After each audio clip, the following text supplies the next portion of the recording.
Welcome back to This Is Live, the Sunday talk show, here on the Arise News channel. With me in the studio, I still have Professor Wale Okediran, Director General, Bolitech Center for International Diplomacy and Strategic Studies. Professor David Awurawa, Professor of International Relations and Strategic Studies at the University of Lagos.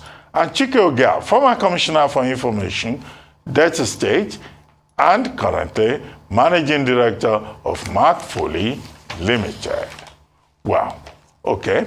Let's move on to the next set of topics. But before then, maybe we should try to get the views of the panelists on the issues we discuss. Toby Amushon, African champion, Nigerian champion, Commonwealth champion, world champion in 100 meters hurdles. We had the great privilege of having her on this program. Even if I added my own private matter, you know, trying to say, well, we are submitting our own application. Oh, I have boys of our age at home. But that was on the lighter side. And then we had Pastor Laddie Thompson talking about the security situation in Nigeria and whether or not the efforts of this administration, you know, have gone far enough, and this NCMD, you know, this new idea that President Buhari came up with will work, or it's just another acronym that may not go too far. And then, of course, on the program, we talked about other issues in the country. Monkeypox.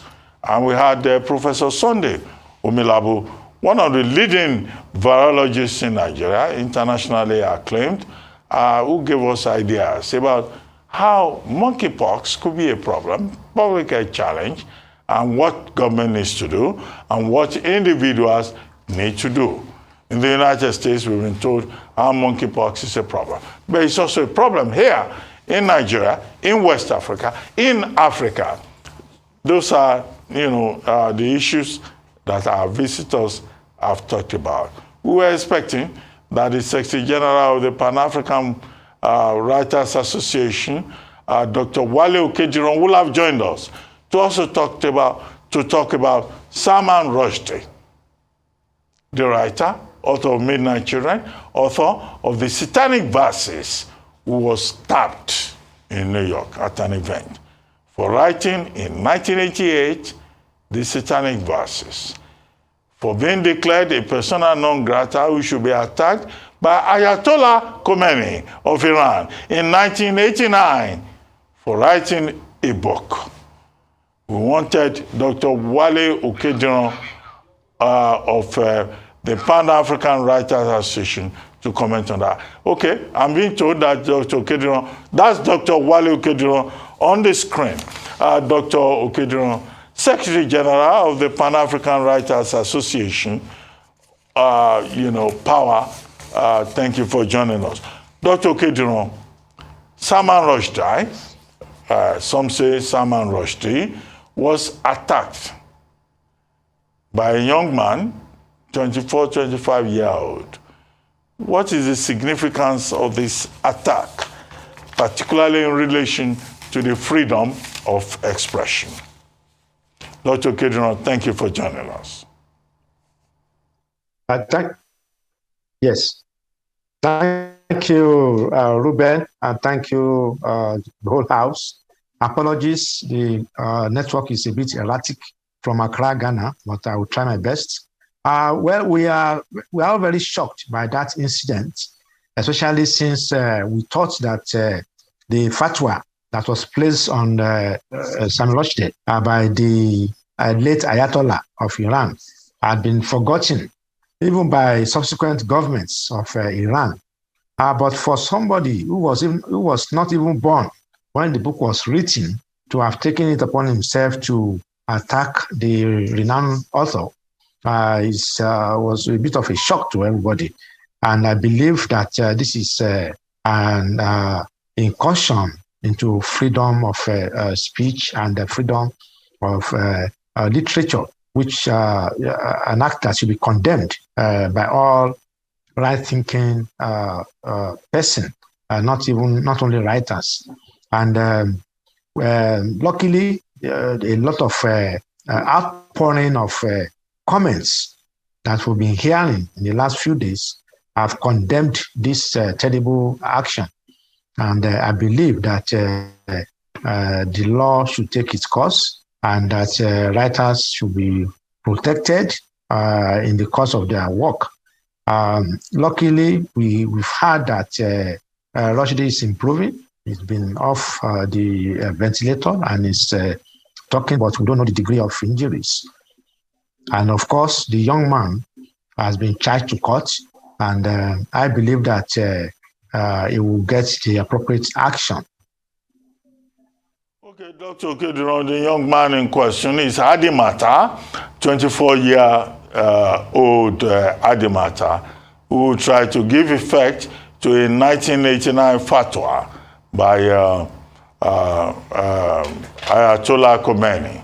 But as your body, the Pan-African Writers Association, has that body issued a statement yet to condemn this? I know you have condemned it, you are here with us, but have you had any formal communication in this regard?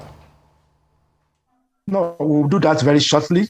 We needed to do some consultation in line with our policy of getting everybody on board before making a pronouncement.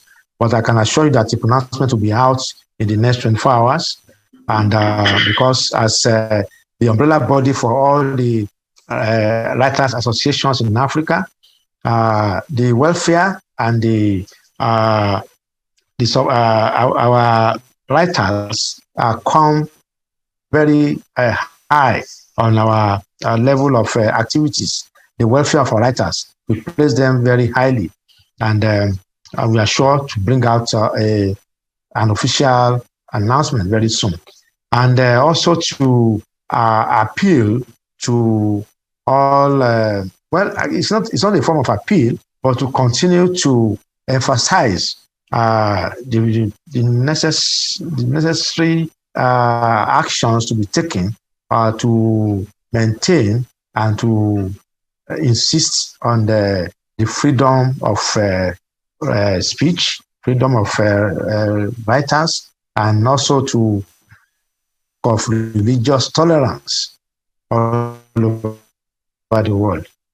Okay, Dr. Okediran, why do you think it's such a problem for writers to express themselves? I mean, in the case of Salman Rushdie, the Italian translator, the Japanese translator, they were all attacked in the past. Fatwa was placed on him himself. And why is it that writers always face problems with authority establishment figures? Do you think that this problem will ever at any point go away? Well, you know that historically, so many books and works of writers have come under sanctions in the past. I'm sure you will recall that several Russian writers, including the famous Pasternak, among other people, had their books banned in the then Soviet Union. And of course, you also recall that even the Bible itself, in some years ago in China, was banned. So historically, this issue of banning the works of writers has always been there. And I believe that people believe that that one is said that the pen is better than the sword. The belief is that written words can do more damage or can be more effective than even weapons of words are very powerful. Written words, written books, they can go further than we expect. So historically, this issue of writers' works being banned, writers being harassed, has always been there. And for me, as long as we have authorities that I would say autocratic authorities that have no regard for tolerance. They will always be after writers or any work of art that seems to criticize or to try to disturb what people call the norm. Again, we have to put in place the growing issue of religious fanaticism all over the world. I don't want to say whether it's Muslim or Islam fanaticism. Religious fanaticism is going on all over the world, and I think it's becoming more problematic. And when it becomes problematic, when you write or when a writer tries to write in that direction, touching on religion or anything like that, the potency of the attack becomes even more virulent. So we have to take this along with autocratic authorities. We have to also talk of religious fanaticism, and especially in Europe now, when you can see that people blame some countries that they believe are too liberal. Liberalism in some Western countries have allowed some form of religious fanaticism to be heightened, and this has affected the works of writers. Professor, I said professor, well, maybe you'll get there someday. It's not something that is beyond you. But Dr. Okediran, what will you say to Salman Rushdie at this moment? As a colleague, you are a writer in your own regard with many books. I'm still waiting for your next book, Magali, right? Magadali. Madagali. On Boko Haram and the biographies that you have in the works. But right now, what will you be saying to Salman Rushdie as Wale Okediran, a fellow author, and also as General Secretary of the PanAfrican Writers Association, POWER? Well, Rushdie has our sympathy, and I will commiserate with him, and I wish him speedy recovery. Fortunately, we've been told that he's already off the ventilator and he's talking, but we don't know the degree of his injuries. I would also ask him that at 75 years of age, I think he should now take it a little more easy. I'm not saying he should retire, but I would just say, well, he should leave the activism to the younger ones while he concentrates on taking care of his health. And I wish him a speedy recovery. Well, thank you very much, Dr. Wale Okediran. You said one or two things that I could have taken in the direction of politics, considering the fact that you are a former member of the House of Representatives of Nigeria. But, okay, with you today, we're not discussing politics. We're discussing literature. So I'll just leave it there. Thank you very much for joining us. And I hope you are enjoying Ghana, where we have the headquarters of the Pan-African Writers Association. Yes. Thank you very much indeed. Meanwhile, there's cheering news in the United States as author Salman Rushdie has been taken off a ventilator and is now able to talk a day after he was stabbed as he prepared to give a lecture in upstate New York. Rushdie remains hospitalized with serious injuries. The fellow author, Atish Taseer, tweeted earlier today that he was off the ventilator and talking. Rushdie's agent, Andrew Wiley, I also confirmed that information without offering further details. Stay with us.